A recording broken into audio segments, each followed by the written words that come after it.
మనుషుల్లో కుళ్ళి కుట్ర కుతంత్రం ఇవన్నీ ఉంటాయి కదా, అలాగే మన బాడీలో కూడా చూడండి ఇలాంటివి కూడా ఉంటాయి. ఏంటి ఇది మీకు ఇప్పుడు ఎక్స్ప్లెయిన్ చేస్తానండి. చూడండి,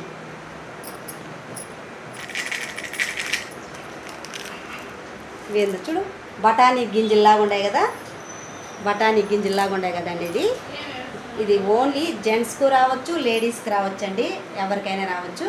చూడండి, ఇవి బ్లాడర్లో ఉన్నాయి, మగవాళ్ళ బ్లాడర్లో. అక్కడ నుంచి the great doctor Harsha sir గారు బ్లాడర్ నుంచి ఈ స్టోన్స్ తీశారండి.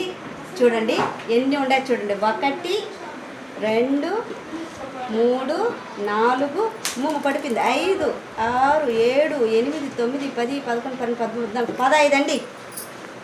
ఈ స్టోన్స్ బ్లాడర్లో ఉన్నాయి చూసారా. ఇలాంటివి కూడా ఎవరిలో అయినా ఉండొచ్చండి. మన ఆరోగ్య సమస్యల గురించి మనం చాలా ఉన్నాయి. ఇలాంటివన్నీ ఒక గ్రేట్ డాక్టర్ గారే తీయగలుగుతారు. Please like and share, subscribe.